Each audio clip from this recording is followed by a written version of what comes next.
출근길 뉴스를 종합해드립니다. 깊이 있는 뉴스 YTN FM 출발 새아침. 신율의 출발 새아침 3부 순서 시작합니다. 오늘도 여러분들의 의견 기다리고 있는데요. 유료 문자, 짧은 문자 50원, 긴 문자 100원이죠. 샵 0945로 여러분 의견 보내주시면 저희가 방송 중에 여러분의 의견 반영하도록 하겠습니다. 자, 신율의 출발 새아침 3부 순서 먼저 광고부터 들으시죠.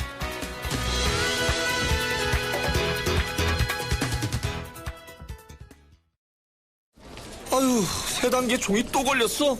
정말 제본 하나 하려다가 미치겠네. 내가 진작 현대오피스로 바꾸라니까. 오늘 다 날 셀 거야. 이제 스트레스 받지 마세요. 사무기기 전문기업 현대오피스가 책임지겠습니다. 사무기기의 올바른 기준 현대오피스. 좌우가 같네, 좌우가 같아. 2588, 2588, 2588, 2588. 왜 좌우가 같냐고요? 배우 박소연의 하늘 같은 고객님. 단언컨대 한번 눌러주세요. 눌러줘요, 눌러줘요. 2588, 2588. 응답하라 대리운전 2588, 2588. 자산관리에 세제 혜택까지 이사하라. 다양한 투자 상품을 절세형 만능 계좌로 이사하라. 증권사와 이사하라. 투자 전문가와 함께라 더욱 든든한 증권사와 이사하라. 금융투자협회 이사. 원금 손실에 유의하세요. 자, 따라해보세요.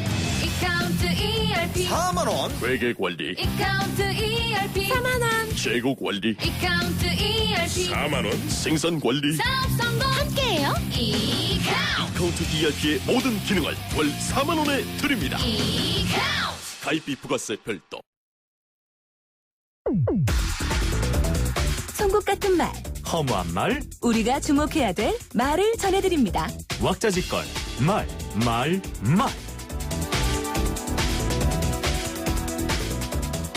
이상한 소설이 자꾸 나온다. 새누리당 황진아 사무총장이 당내 공천 작업 자금과 관련해서 기자들에게 한 얘기입니다. 그도 그럴 것이요. 살생부 파문이 채 가시지 않은 상황에서 이번엔 사전 여론조사 결과 유출 의혹이 불거지고 있죠. 그런데요, 문제는 이런 잡음이 이번에 처음 불거진 것이 아니라 선거 때마다 자주 등장한다는 겁니다. 이런 측면은 결국 정치를 하려는 사람이나 정치를 하고 있는 사람이나 모두 상대를 신뢰하지도 신뢰할 수도 없다는 상황을 의미합니다. 시민사회를 지탱하는 가장 중요한 것이 사회자분, 그러니까 신뢰라고 할 때 지금의 정치는 사회적 신뢰를 강화하는 것이 아니라 오히려 사라지게 만들고 있다는 걸 보여주고 있다는 건데, 그러니까 정치는 최소한도 사회의 진전에 도움을 주지 못하고 있다, 이렇게 얘기할 수 있겠죠.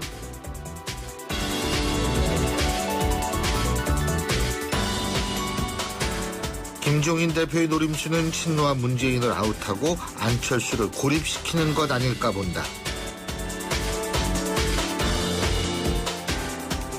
새누리당 조동원 홍보기획본부장이 김종인 대표의 야권통합제의에 대해서 한 얘기입니다. 조 본부장은 이럴 때일수록 안철수가 강철수가 돼야 한다는 말도 덧붙였는데요. 김종인 대표가 친노와 문재인 전 대표를 아웃시킬지 아니면 문재인 전 대표의 대선 후보 입지를 더욱더 튼튼하게 만들지 지금으로서는 판단할 수 없습니다. 하지만 분명한 것은 국민의당 안철수 대표를 고립시키려 한다는 건 점입니다. 그런데 정치는 상대를 흔드는 것이 당연하다고 할 때 상대가 흔든다고 흔들리면 이는 정치인으로서의 존재가 유지되기 힘듭니다. 그래서 안철수 대표가 강철수가 돼야 된다는 얘기는 맞는 말일 수 있습니다. 하지만 진짜 강철수가 됐을 때 새누리당도 오히려 힘들어질 수도 있지 않을까요? 야권의 파해가 커질 수 있기 때문입니다.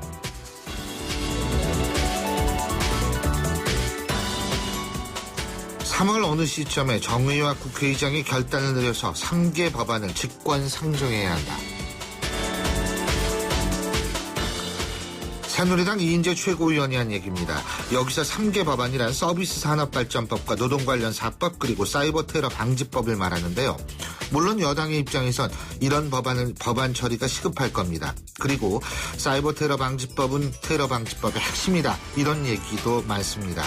그럼에도 직권상정은 국회의장의 입장에선 여러 가지로 부담이 되는 건 사실일 겁니다.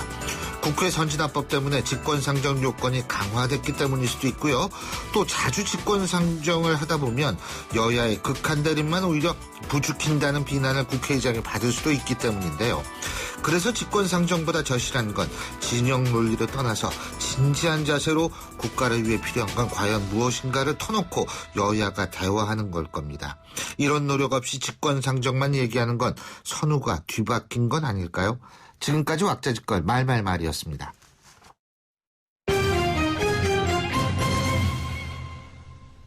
경제 뉴스 알아보겠습니다. 최유한 경제평론가 전화 연결합니다. 안녕하십니까? 예, 안녕하십니까. 최유한입니다. 이 대부업법 법률이 개정돼서 공포가 됐고 그래서 예. 이제 법정 최고 금리가 종전 34.9%에서 27.9%군요. 이렇게 하향 조정됐어요. 예, 그렇습니다. 금리위원회에 따르면요, 이번 법정 최고금리 인하로 최대 330만 명이 약 7천억 원의 이자 부담을 덜게 됐습니다. 그래서 이제 그 최고금리는 내려갔는데요. 네. 다만 금융소비자들이 유의할 점이 있습니다. 대출 시점에 따라 최고금리 적용이 다 차이가 있다는 거죠. 즉 최고금리 관련 사항 오늘부터 시행되는데요. 그렇겠죠. 그 유효기간이 2018년 12월 31일이고요. 예. 그런데 기존 계약엔 소급되지 않고 신규 체결이나 갱신, 연장에만 적용된다는 겁니다. 예. 그러니까 앞서서 34.9% 최고금리 돈 빌렸으면 다음 갱신이나 연장할 때까지는 같은 금리로 이자를 내야 되는 거고요.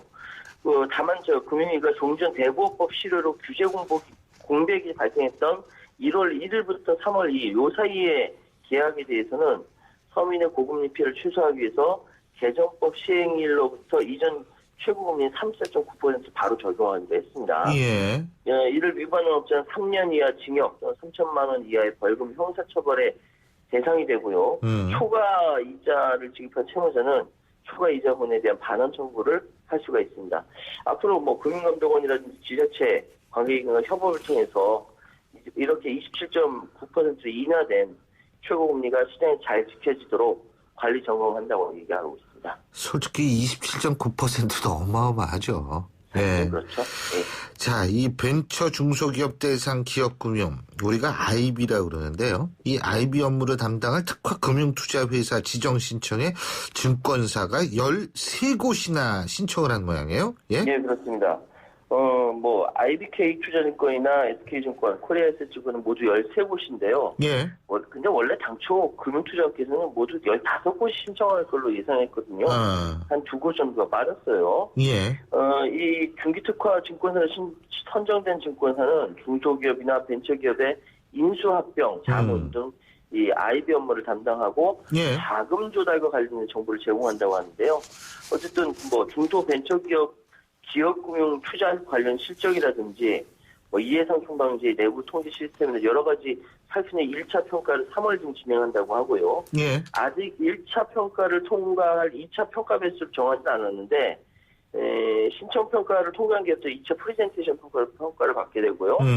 금융위원회는 이제 한 4월 정도에 한 5곳 정도 최종 선정한다고 합니다. 그래서 일정 요건을 충족하지 못하는 증권사가 많으면 선정 기업도 줄어들 수 있다라고 얘기하고 있습니다. 그렇군요.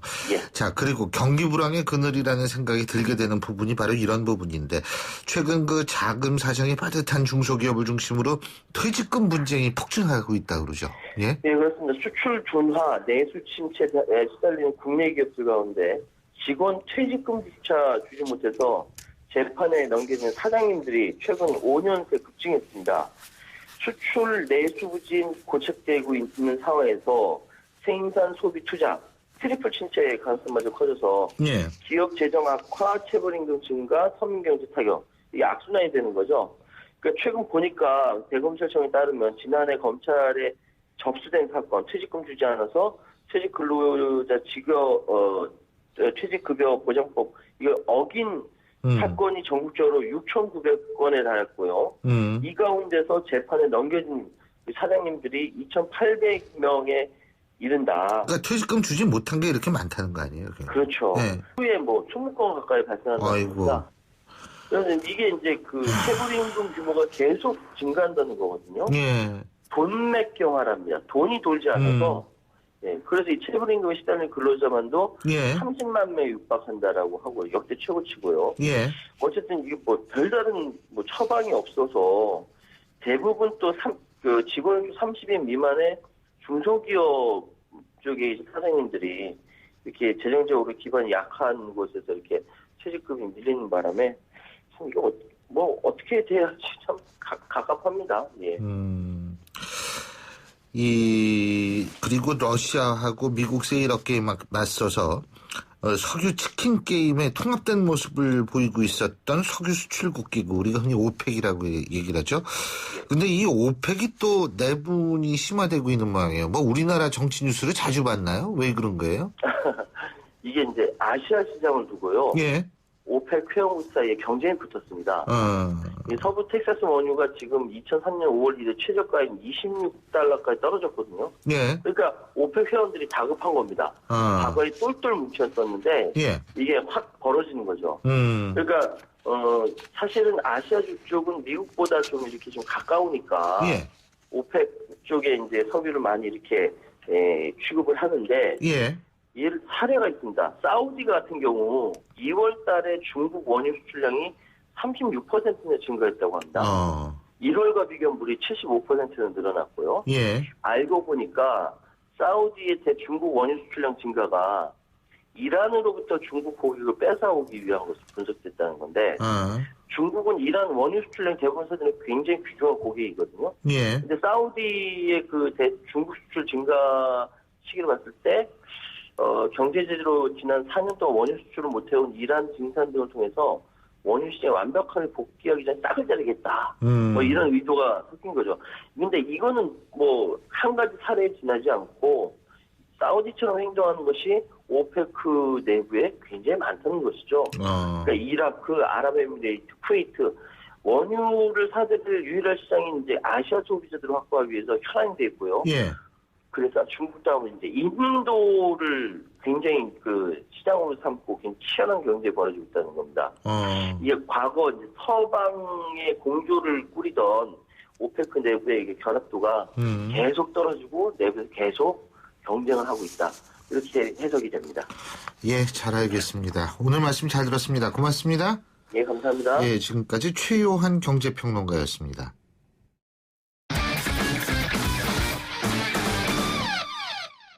스포츠 뉴스 알아보죠. 최동호 스포츠 평론가 전화 연결돼 있습니다. 안녕하십니까? 예, 안녕하세요. 예, 사상 첫 올림픽 출전에 도전하는 우리나라 여자 축구 대표팀이요. 오늘 호주하고 최종 예선전 3차전 치르는데, 뭐 오늘 경기 여부에 따라서 이제 올림픽에 나가느냐 마느냐 이게 결정되는 거 아니에요? 사실상 그렇다고 봐야지 됩니다. 예. 오늘 오후 7시 35분이거든요. 예. 이 여자 축구 대표팀이 호주하고 이 올림픽 최종 예선전 3차전을 치릅니다. 호주가 2연승으로 선두를 달리고 있는 팀이고요. 우리가 이 북한하고 2임으로 공동 3위를 기록하고 있는데 이번 이 최종 예선전에 모두 6개 팀이 참가해서 2위 팀까지 올림픽 본선 자격이 주어지게 됩니다.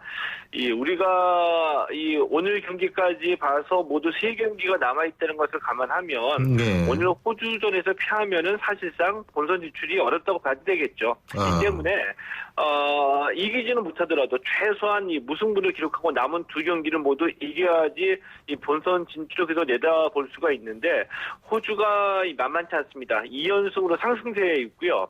우리보다도 이 체격하고 체력이 모두 다 좋은 팀인데 지난 2경기에서 우리 대표팀이 이 후반전에 이 체력의 문제점을 좀 드러냈다는 점이 좀 걱정스럽게 보이기도 합니다. 근데 그 예상보다 호주가 상당히 잘하는 모양이에요. 예, 맞습니다. 예. 지금까지의 이 국제대회 성적 그리고 세계 랭킹으로 봐가지고 이 아시아에서는 일본하고 북한이 제일 그렇겠죠. 좀 강하다. 우승 후보를 봤었거든요. 근데 막상 이 뚜껑을 열고 보니까 호주가 1차전에서 일본을 이기고 또 이 베트남까지 이기면서 2연승으로 선두로 나선 겁니다. 근데 호주하고 우리하고의 역대 전적이 우리가 좀 많이 뒤진입니다. 2승 1무 11패거든요. 예. 거기다가 최근에 지난해 11월에 호주도 이 올림픽을 염두에 두고서 국내에 우리나라에 들어와서 이제 우리 대표팀하고 평가전을 치렀는데 이때 우리가 0대1로 졌었거든요. 예. 이제 우리 대표팀 같은 경우에는 오늘 호주전에서 좀 에이스죠. 이 지수현 선수가 좀 크게 좀 활약을 해주길 기대를 해보는데 지수현 선수 지난 2경기에서 조금 기대에 좀 못 미쳤던 것이 사실이고요. 일본전에서는 이 결정적으로 페널티킥을 실축했는데 이 페널티킥 실축했기 때문에 이 기자회견에서 다른 동료 선수들에게 미안해서 눈물까지 흘렸다고 합니다. 그런데 이기기 위해서는 이런 좀 부담감 털어내고 살아나야지, 지수현 선수가 살아나야지 이 팀 분위기도 좀 많이 바뀔 수 있을 것 같습니다. 그렇죠. 아이고, 살다 보면은 여러 가지 실수하는데요. 뭐 사람이니까 당연한 건데 그거 부담감 빨리 털어내야 됩니다. 저한테 한번 와가지고 얘기를 들으면 좀 나을 텐데. 자, 야구 얘기해보죠. 메이저리그에서는 오승환 선수가 어제 첫 번째 실전 피칭을 했는데 무실점으로 그래도 나름대로 호투를 한 모양이에요. 예? 예, 그렇습니다. 세인트루이스의 오승환 선수 어제 플로리다 애틀랜틱이라는 대학교 팀하고 연습 경기였었거든요. 이 3회에 등판했는데 1이닝을 무실점으로 막아냈고요. 이 삼진 1개를 뽑아냈습니다. 오승환 선수도 좀 부담감이 좀 있었겠죠. 첫 실전 피칭인데 좀 뭔가 보여줘야 된다 이런 부담감이 있었을 텐데 이제 그래서 이제 직구 외에도 체인지업이나 뭐 슬라이더를 포함해서 여러 가지 다양한 구종을 던졌고요. 이 마이크 메서니 이 세인트루이스 감독도 경기 끝나고 난 뒤에 오승환 선수에 대해서 자기 공을 던질 줄 안다 이렇게 좀 호평을 하기도 했습니다. 예, 볼티모어 김현수 선수요. 오늘도 시범 경기에 출전을 했죠. 예, 이 김현수 선수 지금 신고식 촉촉하게 좀 치르고 있거든요. 이 템파바이 레이스와의 시범 경기에서 오늘 이 5번 타자 좌익수로 출전했는데 이 3경기 연속 출전입니다. 근데 오늘도 3타수 무안타에 그쳤습니다. 2회 초에 선두 타자로 나와서 이 헛스윙 삼진당했고요. 이 4회 초에 좌익수 뜬공, 6회 초에는 유격수 뜬공으로 물러났는데 이 시범 경기의 3경기에서 연속 무안타입니다. 그러면서 이제 9타수 무안타이기도 하고요. 이 수비에서는 뭐 2회 말에 정확한 송구 능력을 보여주기도 했는데 예를 들면은 지난해 이 피츠버그에서 잘 뛰었던 강정호 선수도 이 시범 경기에서 그렇게 뭐 빼어난 활약을 보여주지는 못했거든요. 뭐 아직까지는 좀 더 좀 지켜봐야 되겠죠. 예. 자, 그리고 마지막으로 제가 볼 때는 제일 중요한 소식인데 전 세계 난민 출신 선수들이 팀을 이루어서 올림픽에 출전하게 된다고 그러더라고요. 예, 맞습니다. 아마도 뭐 올림픽 정신에 가장 걸맞는 일이 아닐까 이렇게 생각이 들기도 하는데요. 뭐 시리아나 콩고나 이란 같이 전 세계 곳곳에서 난민들이 많이 있지 않습니까? 이런 난민들 중에서 운동 선수들을 따로 모아가지고 팀을 만드는 겁니다. 그래서 이 팀이 이제 리오 올림픽에 출전하게 되거든요.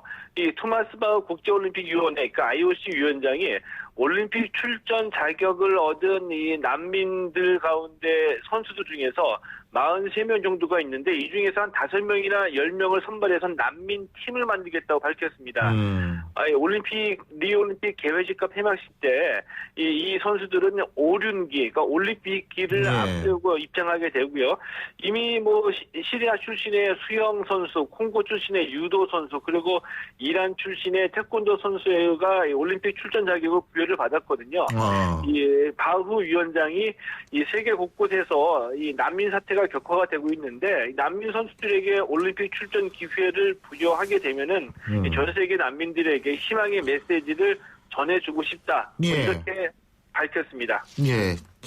아까도 말씀드렸습니다만 이 스포츠 물론 이기고 지는 것도 중요하죠. 하지만 더 중요한 것은 이 올림픽이라는 것은 전 세계가 함께 살아간다는 걸 보여주는 것이 제일 중요한데요. 그런 의미에서 아주 중요한 의미 있는 행동이라는 생각이 듭니다.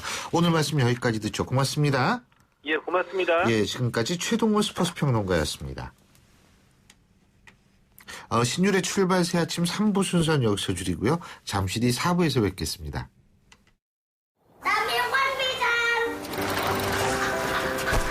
학교를 향해 누아는 페달을 밟는다. 가난이 따라오지 못할 만큼 힘차게.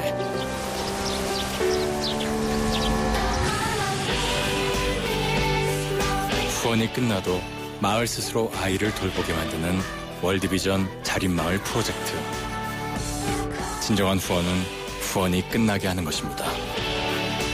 후원 문의 1688-3570 1688-3570 진정한 후원을 생각합니다. 월드비전. YTN 라디오 캠페인 더 가까이.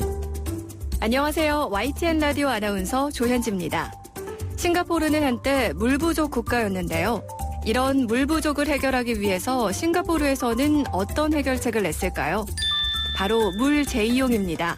물 재이용은 빗물이나 폐수를 안전하게 처리해서 다시 이용하는 걸 말하는데요. 어렵게 생각하실 필요 없습니다. 가정에서도 쉽게 하실 수 있어요. 설거지를 하고 헹군물을 버리지 않고 싱크대 청소하는 데 사용하는 것. 빨래 후 마지막 헹굼 때 나오는 물을 받아뒀다가 욕실 청소하거나 걸레를 빠는 것도 가정 내 손쉬운 물 재이용입니다.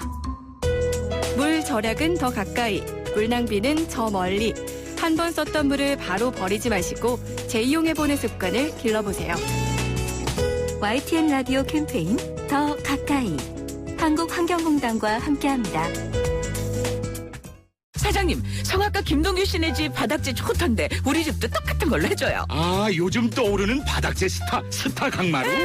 스타일 좋고 습기 열 긁힘에 강하니까 오래 사용하려면 그래서 스타 강마루를 하는구나. 성악가 김동규입니다. 강마루 스타는 스타 강마루. 스타 강마루. 날카로운 분석, 내일을 보는 시선. 신율의 출발 새 아침. 신율의 출발 새 아침 4부 순서 이제 시작할 텐데요. 자, 금요일 아침입니다. 금요일 아침 그것도 이제 이 출근길이 거의 마무리될 시간인데요. 8시 31분 49초 지나고 있습니다. 교통 상황 알아보죠. 김정은 캐스터. 네, 출발새 아침 교통정보입니다. 오늘 평소 출근길에 비해서 정체가 심한 곳이 있는데요. 북부가선도로 외곽 구리 쪽 상황입니다. 하월곡에서 구리나들목까지 거의 전 구간에서 밀리고 있는 상황인데 특히 구리시계 부근 일대 사고가 있다는 현장 제보입니다. 반대편 도심 쪽으로는 하월곡 부근에서만 잠깐 서행이고요. 이어지는 내부순환로 성산대교 쪽으로는 정릉터널에서 연희램프까지 밀리고 성수동 쪽으로 이동하는 길은 정릉 진출램프 그리고 기름 진출램프로 나가려는 차량들 하위 차로에서 차량 정체입니다. 이 주변에 동서문로가 미아사거리에서 기름 쪽으로 차량 밀리고 있고요. 종합로도 기름에서 고대앞 삼거리 쪽으로 신호 여러 번 받습니다. 천호대로도 현재 군자교부터 동대문 구청 쪽으로 이동하는 길 속도 내기가 어려운 상황이고 고산자로로 이어져서 동대문 구청에서 경동시장 쪽으로도 역시 속도 내기가 어렵습니다. 출발새 아침 교통정보였습니다. 신율의 출발 새 아침 오늘 순서 시작합니다. 오늘 아침 당신이 듣고 싶은 뉴스 94.5MHz YTN 뉴스 FM 신율의 출발 새 아침.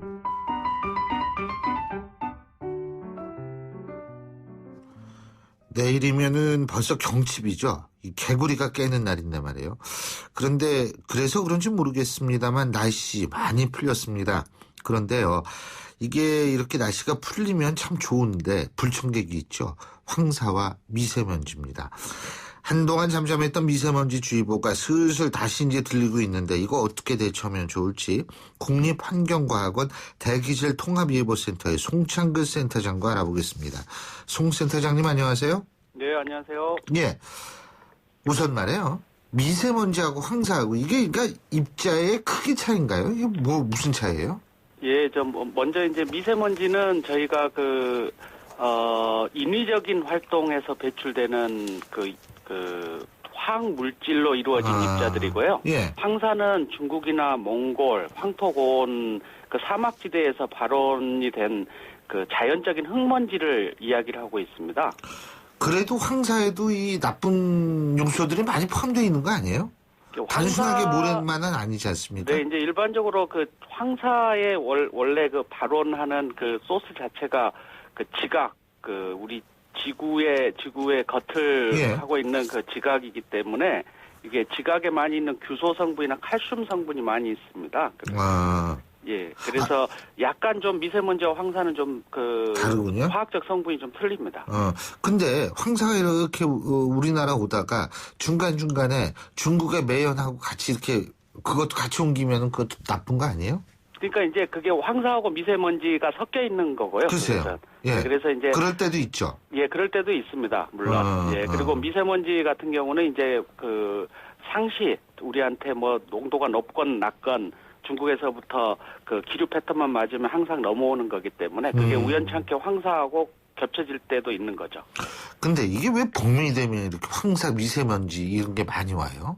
예, 이제 황사 같은 경우는 주로 그 아까도 말씀드렸지만 중국 사막지대, 황토고원 그런 데서 이제 와야 되는데 봄이 되면 그 황토고원이나 아니면 중국의 사막지대 그 눈이 덮였던 게 이제 눈이 서서히 녹습니다. 그러면서 이제 고온 건조해지니까 당연히 그 흙먼지가 날리겠죠. 그래서 그 굉장히 많은 그 배출이 이루어집니다. 중국 그 사막지대에서. 그래서 오게 되고, 그다음 미세먼지 같은 경우는 이제 우리가 그 가을철 말쯤 한 10월 말쯤부터 한 4월 저희 그 늦은 봄까지 그 많이 발생을 하는데 그것은 왜 그러냐면은 우리가 그때 이제 난방을 많이 사용을 합니다. 그러면 난방 연료가 이제 중국 같은 경우는 석탄 같은 경우도 많이 있고 뭐 기름 경우도 많이 떼기 때문에 거기서 나오는 이제 화학 물질들이 많이 배출이 되는 거죠. 그러니까 이제 그래서 이제 우리가 보통 황사는 봄철에 많이 발생을 하고요. 미세먼지는 늦은 가을부터 이른 그 늦은 봄까지 그때가 이제 미세먼지 시즌이라고 이야기를 보통 합니다. 아, 그렇군요. 그러니까 어쨌든 늦은 가을부터 늦은 봄까지가 미세먼지고, 그죠? 네네. 황사는 봄이니까, 예? 네네. 이게 어쨌든 봄이 두 종류가 제일 많이 오는. 그렇습니다. 네네. 아, 그렇군요. 근데 이 황사 미세먼지, 이거 우리 몸에 어떤 영향을 미쳐요? 예, 이제 그 황사나 미세먼지나 그 입자 크기가 그 작아질 때 문제가 됩니다. 그래서 그 바뀌는군요. 쉽게 얘기한다면. 예, 그게 인체. 이제 우리 그 기도라든지 이쪽 코라든지 이런 호흡기 쪽에 그 섬모, 점막 그런 게 있잖아요. 점액질이 있고 그런 거에서 걸러져야 되는데 입자가 굉장히 작게 되면 그걸 다 통과해 버립니다. 그래서 이 폐에 아주 깊숙한 곳까지 가거든요. 그렇게 그리 가게 되면 이제 일반적으로 그 환경의학 하시는 분들이 그 분석한 바에 의하면은 이게 이제 혈관에 녹아 들어가든지 그래가지고 그게 그 저희 그 심장 계통 그리고 그 혈관 계통 그리고 호흡기 계통이 약하신 분들께는 굉장히 큰 부담이 되는 거죠. 그렇군요. 그래서 그런지는 모르지만은 어쨌든 사망 발생 위험까지 높아질 수 있다. 이런 얘기가 있더라고요. 미세먼지. 네, 그렇습니다. 그래서 그 일반적으로 이제 미세먼지를 그 아주 작은 미세먼지가 있습니다. 우리가 그 초미세먼지라고 부르는데요. 그게 한 그 2.5 마이크로메타라는 것은 이제 그 한 100만 분의 1메타 정도 했는데요. 그 굉장히 작은 입자입니다. 그런 입자가 그 이제 그 세계보건기구 WHO라고 하는데 세계보건기구에서는 1급 발암물질로 지정이 됐습니다. 예. 근데 왜 우리나라 이렇게 보면은 미세먼지 주의보 뭐 경보 이런 거 단계가 있잖아요. 그죠? 네, 그렇습니다. 황사도 그렇고. 이게 그 기준이 그러니까 뭐 어떻게 그 정해지는 겁니까? 예, 미세먼지는 이제 아까도 말씀드렸지만 그 입자가 약간 큰 입자가 있고요. 작은 입자가 있는데 우리가 10마이크로 정도 되는 미세먼지 같은 경우는 한 150마이크로 그러니까 세제곱미터당 150마이크로 이상이 2시간 정도 지속이 되면 주의보라고 보통 우리가 이야기를 합니다. 그리고 그 경보는 한 300 정도 됐을 때 그렇게 되고 그 황사 같은 경우는 미세먼지의 위해도보다는 황사가 약간 좀 그 흙먼지이기 때문에 그 위해도가 좀 떨어져서 한 400 그 마이크로그램 정도 됐을 때 황사주의보라고 이야기를 합니다. 그리고 그걸 미리 이제 이것은 주의보 경보가 되겠고요. 그리고 저희가 미리 그 국민들께 내일 어떻게 될 거다, 모레 어떻게 될 거다 미리 알려주는 그 예보제가 있습니다. 예보제 같은 경우는 우리가 이제 그거보다 좀 낮은 한 80 정도 이상 되면 미세먼지가 80 정도 이상 되면 미세먼지가 나쁩니다라고 저희들이 그 예보를 하고 있습니다. 그래서 그때는 이제 주의보보다는 훨씬 낮은 단계이긴 하지만 미세먼지가 지금 현재 내일 모레 나쁠 거다라고 미리 알려드려서 국민들께서 이제 미리 좀 대비하시라는 차원으로 저희들이 그렇게 하고 있습니다. 근데 어떻게 대비를 할까요? 뭐 밖에 안 나가는 게 제일 중요하겠죠. 예, 일단 저희들이 보통 아까 말했던 호흡기 질환자라든지 폐 질환, 심장, 그리고 이제 어린이 노약자들이 특히 민감하거든요. 예. 그래서 이런 분들은 저희가 이제 예보에 보통 나쁨 단계가 내일 예상이 됩니다. 그러면은 그런 분들은 이제 가급적 무리한 바깥 활동은 좀 안 하시는 게 좋겠고요. 그리고 일반인들 같은 경우는 이제가 저희가 매우 나쁨이라고 또 이야기하는 경우가 있습니다. 한 150 이상 됐을 텐데 그때는 일반인들께서도 좀 장시간 외출 삼가하시고요. 예. 굳이 이제 어쩔 수 없이 밖에 나가실 때는 식약처에서 인증을 하고 있는 황사 마스크가 있습니다. 예, 좀 착용해 주시고요. 그리고 밖에 나갔다 오셔서는 이제 개인 위생, 특히 손 씻는 거, 그다음에 입 헹구는 거, 그리고 아무래도 이제 몸에 많이 미세먼지가 들어가게 되면 이 물을 많이 마셔주면 배출되는데 도움이 됩니다. 그래서 물을 좀 많이 마시는 게 좋겠습니다. 근데요, 그렇게 황사나 미세먼지가 많은 날도 환기하는 게 좋습니까? 나쁩니까? 그래서 이제 아주 상식적으로 이야기해서 저희 실내에 미세먼지 농도가 높을 때는 환기하는 게 좋고요, 당연히. 근데 그런 경우는 대부분 어떤 경우냐면은 저희 집 안에서 음식 조리하고 그랬을 때는 훨씬 높습니다. 이 바깥보다. 그래서 그때는 환기를 해주시는 게 좋고요. 그 다음에 일반적인 평상시 같은 경우는 미세먼지가 나쁠 때는 바깥이 훨씬 미세먼지 농도가 높기 때문에 그때는 환기를 좀 자제하시는 게 좋겠습니다. 그리고 환기를 하실 때도 일반적으로 낮에 하시는 게 좋습니다. 예, 잘 알겠습니다. 오늘 말씀 여기까지 듣죠. 고맙습니다. 네, 감사합니다. 네. 지금까지 국립환경과학원 대기질통합예보센터의 송창근 센터장이었습니다. 여러분은 지금 FM 94.5MHz로 방송되고 있는 신율의 출발 새 아침을 듣고 계십니다. 의견 주실 분은 짧은 문자 50원, 긴 문자 100원의 이용료가 드는 휴대전화 문자 메시지 샵 0945번으로 의견 남기실 수 있습니다.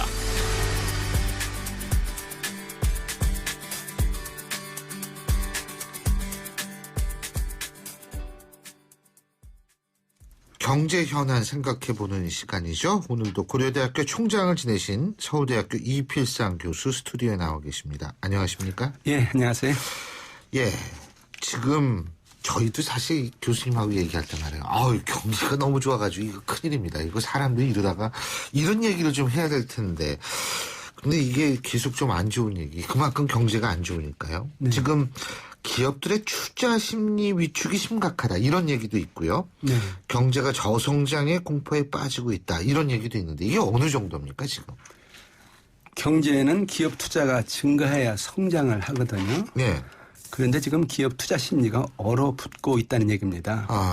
그러니까 투자가 늘어날 가능성이 거의 없다 이렇게 볼 수가 있는데 이러다가 경제가 성장을 멈추는 것이 아니냐 이런 우려까지 제기되고 있습니다. 기업의 투자 심리를 나타내는 지수가 있는데요. 기업 경영 실사 지수라는 거예요. BSI라는 지수인데 이 지수는 기업인들에게 경기 전망을 물어봐서 좋을 것 같으냐 나쁠 것 같으냐 이렇게 물어봤을 때 좋을 것 같다 하는 사람과 나쁠 것 같다 하는 사람 수가 똑같으면 100입니다. 그리고 좋을 것 같다 이렇게 얘기하는 사람이 많으면 100보다 크고요. 그다음에 나쁠 것 같다 이렇게 얘기하는 사람이 많으면 100보다 이제 적어지는 숫자인데 지금 이 지수가 63입니다. 그 정도면 예. 경기 전망이 거의 절망적이라는 뜻입니다. 기업인들이 보는 입장에서 보면. 절망적이다. 예. 그래서 이 63이라는 숫자는 2009년 3월 우리 경제가 세계금융 위기에 휩싸였던 때. 리만 브라더스 사태 때요. 그렇습니다. 예. 7년 만에 가장 낮은 수치입니다. 예, 문제는 우리 경제가 대기업들에 의해서 움직이지 않습니까? 그런데 대기업들이 투자를 지금 회피하고 있다는 건데요. 최근에 조선일보가 조사한 것을 보니까 30대 대기업 가운데서 올해 투자 투자를 축소하거나 동결하거나 아예 결정하지 못한 대기업이 20곳입니다. 3분의 2가 이제 투자를 줄이거나 아예 이제 못하고 있다. 이렇게 볼 수가 있는데, 결국 그 대기업들이 우리 경제 포기하는 것이 아니냐. 이런 어떤 이제 우려까지 나타나고 있는 것이죠. 그래서 문제가 생각보다는 크다. 이렇게 봐야 될 것 같습니다. 아니, 근데요. 대기업들은 뭐 투자는 안 하는지 모르지만 현금을 쌓아두고 있다 그러던데. 그죠? 예, 그렇습니다. 우리나라는 대기업과 중소기업의 양극화가 아주 심한 나라인데요. 예. 대기업은 돈을 벌어서 금고에 쌓아놓고 있고 중소기업은 빚이 늘어서 부도의 불안을 겪고 있다. 이렇게 보는 게 아마 정확할 것 같습니다. 시중에 돈이 얼마나 돌고 있는가를 볼 때 M2라는 그런 지표가 있습니다. M2라는 것이 M2요. 시중에 유통되는 현금과 은행 예금 이걸 포함한 것을 이제 M2 이렇게 보통 얘기를 하는데요. 그 M2가 현재 우리나라의 경우 2,250조 원 정도 되거든요. 아이고, 그거 많은 거죠? 많은 거죠. 예, 네. 많이 풀렸죠 돈이. 그런데 이 2,250조 원 중에서 기업이 보유하고 있는 것이 한 600조 원 됩니다. 그런데 4분의 1 정도 되는 거죠, 그러니까. 그렇죠. 26% 정도 됩니다. 그러니까 문제는 이제 기업하면 대기업들이 주로 돈을 가지고 있으니까 이 돈을 주로 대기업들이 가지고 있다고 봐야 됩니다. 그렇다고 친다면은 대기업들은 돈을 쌓아놓고도 투자를 안 하는 것이다. 이런 어떤 비판을 받을 수밖에 없는 거죠. 그런데 반면에 중소기업들 보면은 사실상 이제 연쇄 부도 위기 상태인데요. 전체 중소기업 중에서 20% 이상이 연속 3년 이상 영업이익을 벌어도 이자도 못 갚는 그런 좀비 기업 상태라는 겁니다. 중소기업들은 사실상 계속 부도를 겪고 있다 이렇게 이제 볼 수밖에 없다는 것이죠.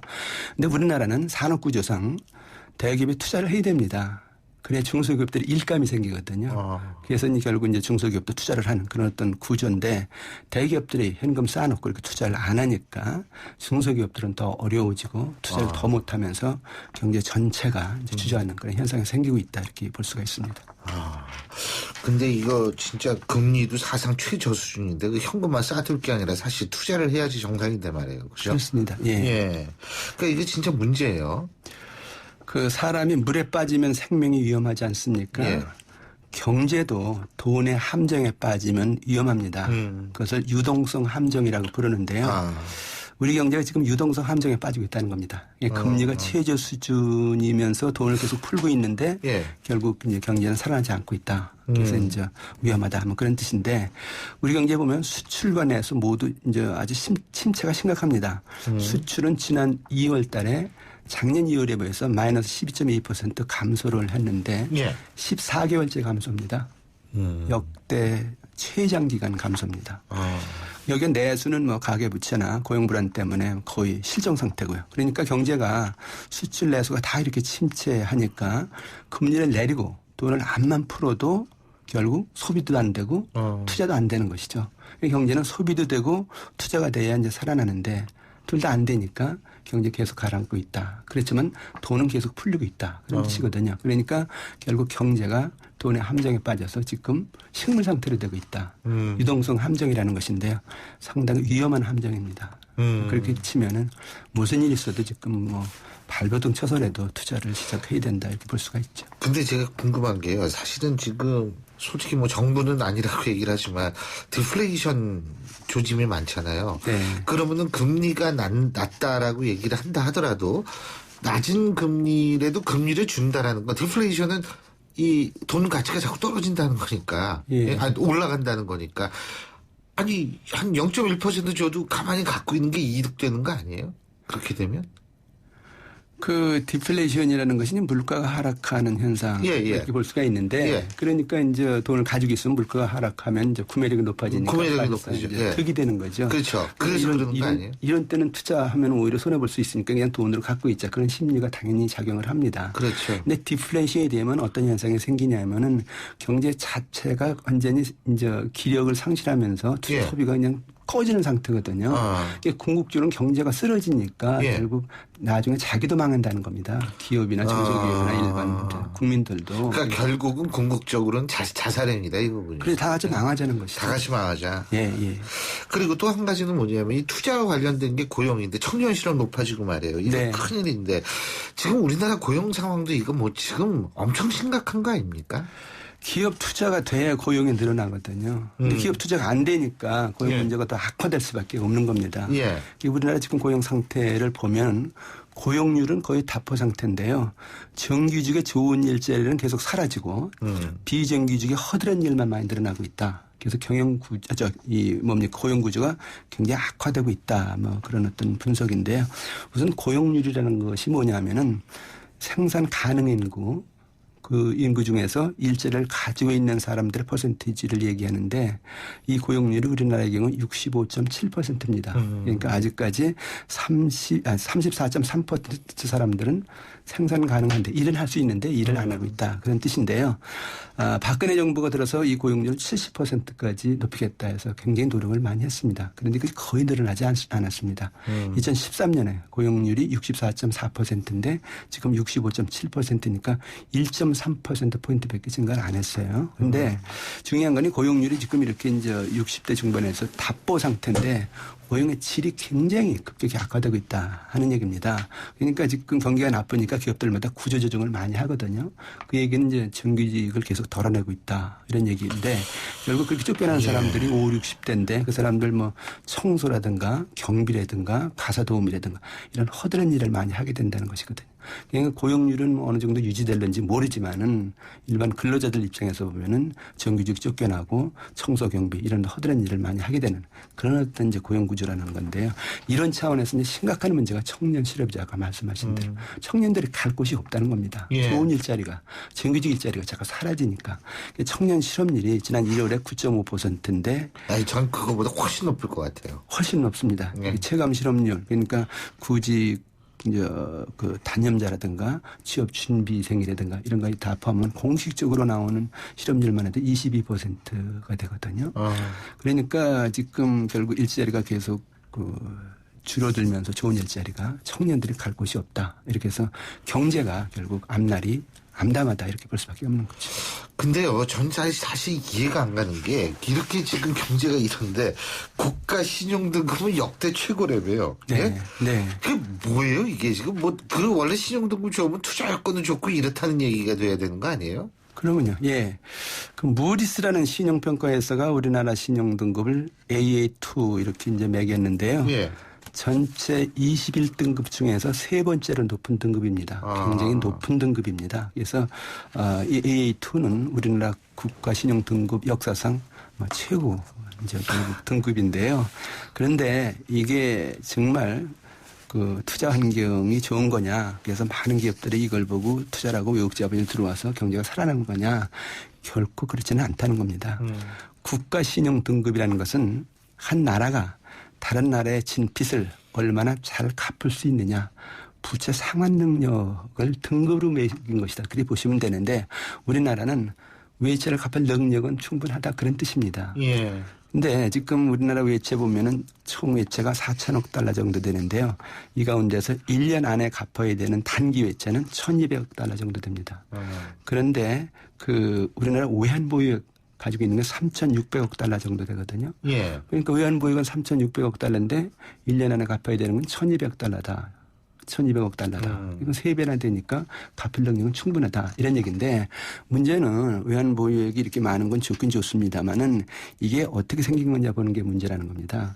지금 우리나라 경상수지가 47개월치 흑자인데 무슨 얘기냐면은 그 들어오는 돈이 나가는 돈보다 많다. 즉 수출이 수입보다 많다. 뭐 그런 뜻인데 이렇게 경상수지 흑자가 생기는 것이 수출이 늘어서가 아니고 수출은 주는데 수입은 더 줄어서 그렇다는 거예요. 불황형 흑자다 이런 그렇습니다. 그러니까 경제가 쪼그라들면서 흑자가 생긴다는 겁니다. 이것 때문에 외환보역이 지금 이렇게 이제 쌓여 있는 건데 이거 가지고 경제 살아난다, 투자하기 좋다, 외국자본 몰려올 거다 이렇게 판단하면 안 된다는 거죠. 예. 그래서 결국 이거 보고 뭐 우리나라 경제 좋다 이렇게 이제 단안을 내리면은 굉장히 위험한 것이죠. 자, 그러면 지금 시점에서 투자도 좀 늘게 하고 당연히 취직도 잘 되게 만들어야 될 거 아니에요? 고용 활성화. 네. 그럼 어떤 정책을 펴야 된다고 보십니까? 현실적으로 볼 때 지금 투자를 할 수 있는 곳이 대기업밖에 없습니다. 현금을 많이 쌓아놓고 있으니까. 그렇겠죠. 예, 이게 대기업이 좀 선제적으로 투자를 해달라 그렇게 요구를 하고 싶은데 그럼 대기업들은 뭐라 그러냐면 수출도 안 되고 내수도 안 좋은데 우리 투자해서 망하란 말이냐 이런 얘기 당연히 나올 수 있는데 지금 수출 안 되는 거, 내수 나쁜 거, 물건 안 팔리는 거 그런데 투자하지 말라는 거예요. 그런 거 하라는 것이 아니고 미래 사업 발굴, 신상품 개발, 그다음에 첨단 기술 혁신, 해외 시장 개척 이런데 투자를 많이 하고 청년들을 많이 쓰라는 겁니다. 그렇게 되면 청년 실업도 해소하고 청년들이 거기서 자기네들 했던 창의력이나 이런 걸 발휘해서 열심히 노력해서 기업도 살리고 경제도 살리고 자기네들 일자리도 만든다는 것이거든요. 그래서 경제를 우리가 살려간다. 그런 어떤 주인의식을 가지고 기업들이 미래지향적인 투자를 해달라. 대기업이 물건을 터달라. 그래야 중소기업에 따라서 투자를 할 수 있다. 그런 얘기거든요. 네. 대기업들이 그런 면에서 보면은 경제 지금 위기다. 우리가 살려야 되겠다. 그런 어떤 책임감을 좀 느껴야 될 거다. 이런 생각이 들고요. 이걸 뒷받침하기 위해서 정부도 규제 개혁을 해서 뭐 투자를 좀 제대로 할 수 있게 해준다든가 금융 개혁을 해서 부동자금에 투자로 갈 수 있게 해준다든가 또는 뭐 더 나아가 산업구조 개혁해서 중소기업이나 벤처기업들 여기저기서 창업이 되게끔 뭐 활성을 한다든가 이렇게 가지고 대기업과 정부가 결국 앞장서서 이 투자의 수렁에서 벗어나게끔 노력하는 것이 현재 아주 시급하다 이렇게 생각이 듭니다. 아니 가뜩이나 젊은 사람들 일본으로 취직하러 많이 간다고 지금 뉴스에도 나오고 그러는데 이거 우리의 고급 인력 해외 유출되기 전에 정말 대기업들 정신 차려야 될 것 같아요. 그렇습니다. 네.